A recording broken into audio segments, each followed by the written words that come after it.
Boa tarde, meus irmãos, como estão vocês? Que a graça e paz do Senhor Jesus seja em cada coração. Deus abençoe você grandemente mais uma vez. Aqui é Marcos Castro e nós vamos meditar hoje, estudar sobre mais alguns versículos da Palavra do Senhor. Bom, meus queridos, existem em nossos dias práticas que são culturalmente aceitáveis. O mundo hoje tem aceitado com naturalidade a fornicação, tem aceitado com naturalidade a prostituição, a homossexualidade, a pornografia e, em alguns casos, até mesmo a pedofilia vem sendo aceitada. E são práticas que, segundo dizem alguns, não fazem mal a ninguém. Por isso a sociedade tem tolerado, tem aceitado e, em alguns casos, até mesmo incentivado que essas práticas aconteçam.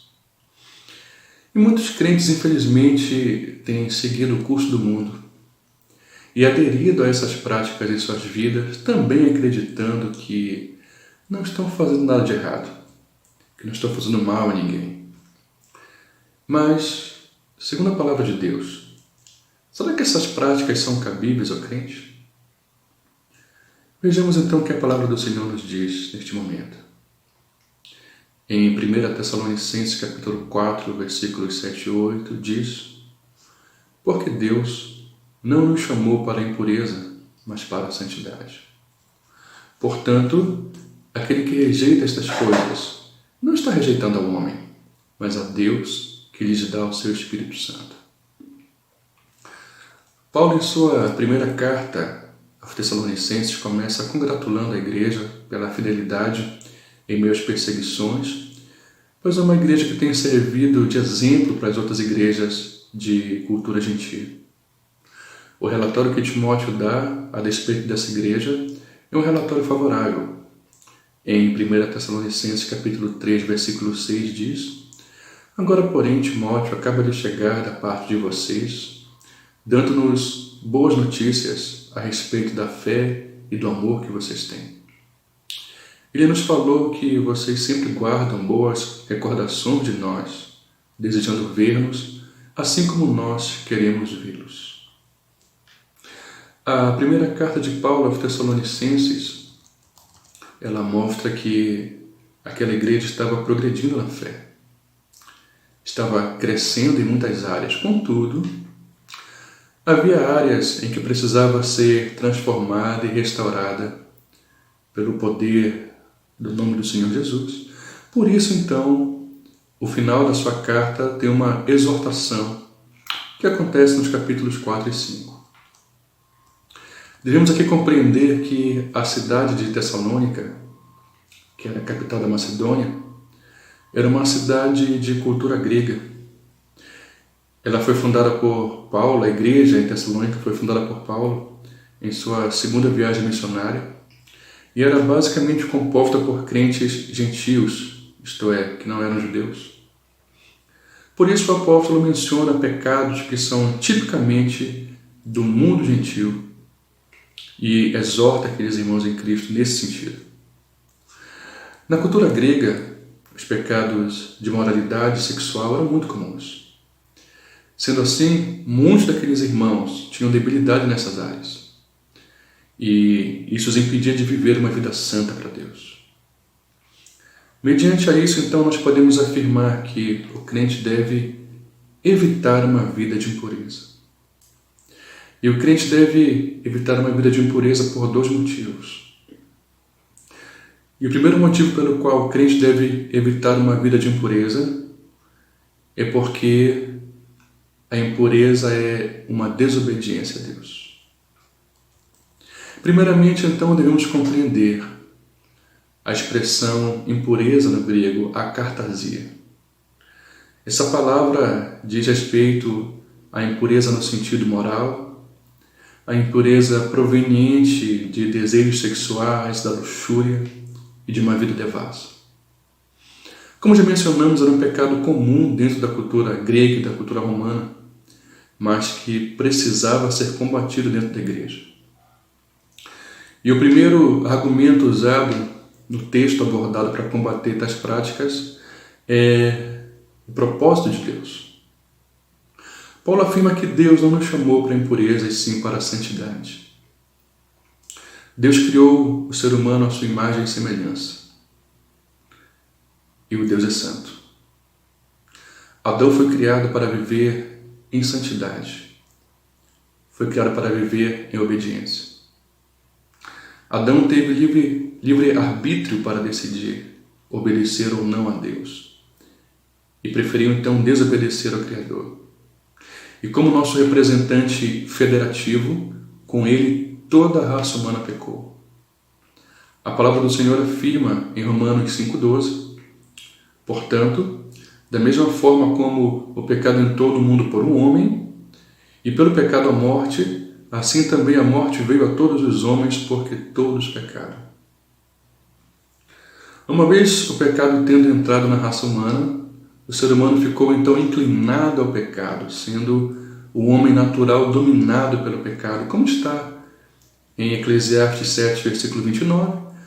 Assim cheguei a esta conclusão: Deus fez os homens justos, mas eles foram em busca de muitas intrigas. O apóstolo Paulo afirma a respeito de quem éramos antes de andar com Cristo.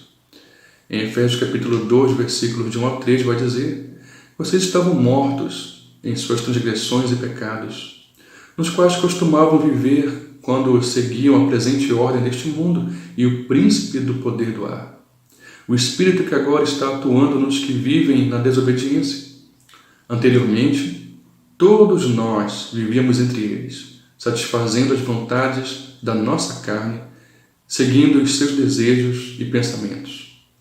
Como os outros, éramos por natureza merecedores da ira.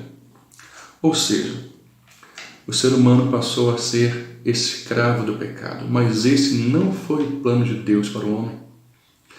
Deus sempre desejou que a raça humana vivesse em santidade.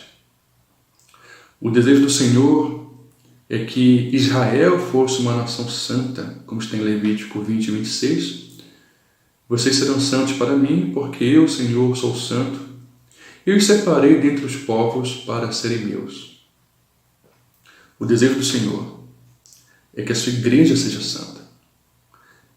1 Pedro, capítulo 1, versículos 15 e 16 diz: mas assim como é santo aquele que o chamou, sejam santos vocês também em tudo o que fizerem, pois está escrito: sejam santos, porque eu sou santo. Portanto, queridos, mesmo que a imoralidade, a impureza estivessem na agenda da cultura grega, da cultura romana, ela nunca fez parte da agenda de Deus. Ela nunca fez parte do plano de Deus para a sua igreja, nem para o seu povo. Então devemos compreender, queridos, que por mais que uma prática seja culturalmente aceita, socialmente aceita, ela não deixa de ser pecado por causa disso. Nós temos que compreender que Jesus morreu na cruz para livrar a igreja do domínio do pecado. Em Romanos 6, de 8 a 11 diz: ora, se morremos com Cristo, cremos que também com Ele viveremos. Pois sabemos que, tendo sido ressuscitado dos mortos, Cristo não pode morrer outra vez. A morte não tem mais domínio sobre Ele, porque morrendo Ele, morreu para o pecado uma vez por todas. Mas vivendo, vive para Deus. Da mesma forma, considerem-se mortos para o pecado, mas vivos para Deus em Cristo Jesus. E uma vez que nós estamos livres do domínio do pecado, nós temos agora condições de lutar contra ele e assim cumprir o chamado que Deus tem para a nossa vida de sermos santos. Romanos 6, versículos de 12 a 14 diz: portanto, não permitam que o pecado continue dominando os seus corpos mortais, fazendo que vocês obedeçam aos seus desejos.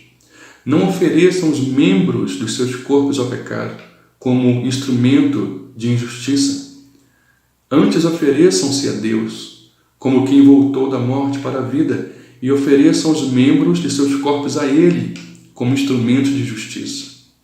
Pois o pecado não os dominará, porque vocês não estão debaixo da lei, mas debaixo da graça. Alguns entendem graça como carta branca para pecar, como se Deus tivesse nos libertado para pecar. Alguns irmãos, algumas pessoas têm compreendido que eu sou livre em Cristo, então eu posso pecar. Não, eu sou livre do pecado. Deus me libertou do pecado, do domínio do pecado, para que eu possa agora levar uma vida santa e reta para o Senhor.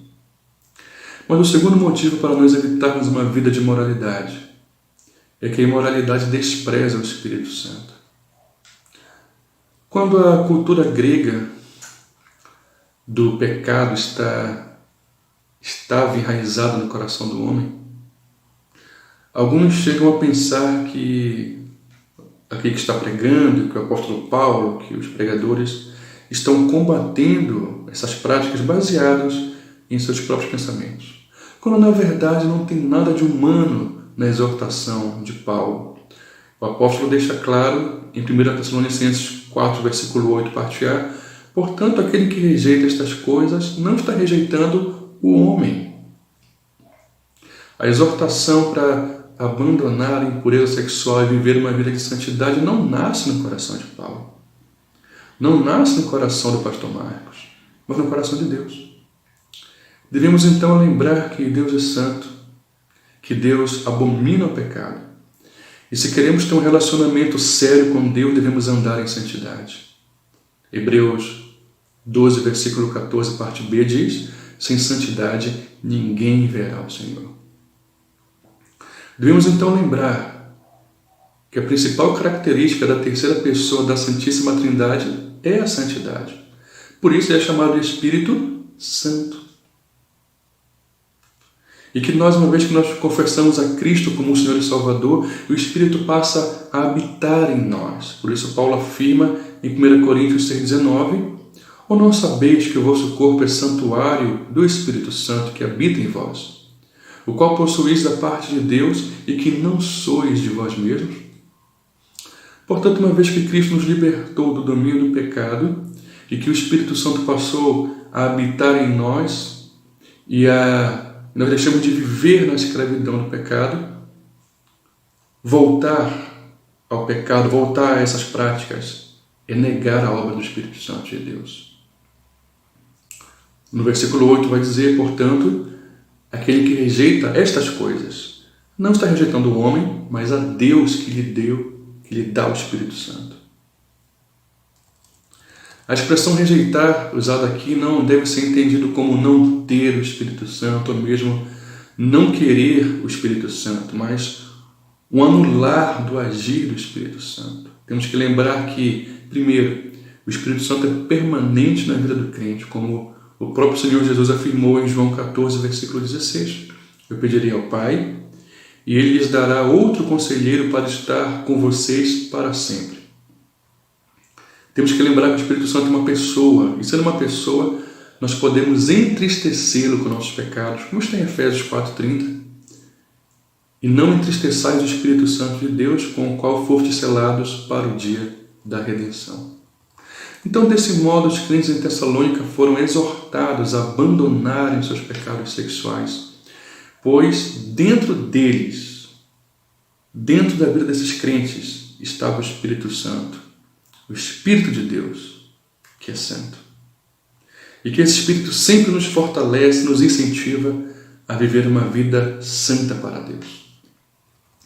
Queridos, o que foi falado aos crentes em Tessalônica também é realidade para nós hoje. Desde que nós aceitamos a Cristo como o Senhor e Salvador da nossa vida, o Espírito Santo está dentro de nós. Ele nos leva, Ele nos incentiva a viver uma vida de santidade conforme é o desejo do Senhor para a sua igreja. Então que nós possamos deixar o Espírito Santo nos moldar, não impedir o seu agir, e que possamos ser santos, pois o Espírito que está dentro de nós é santo. Irmãos, vamos nos deparar constantemente com situações que são culturalmente aceitáveis em nossa sociedade, como prostituição, sexo fora do casamento, homossexualidade, pornografia. Contudo, temos que lembrar que são práticas imorais à luz da palavra de Deus e precisamos evitá-la em nossa vida. Pois, primeiro, Deus nos chamou para ser santos. Segundo, o Espírito que habita em nós é santo. Queridos, que possamos, com a ajuda do Espírito Santo, nos esforçar para ser aquilo que Deus nos chamou para ser. Santos, separados do mundo, mesmo estando dentro do mundo. Deus abençoe grandemente você e sua família, em nome de Jesus. Amém.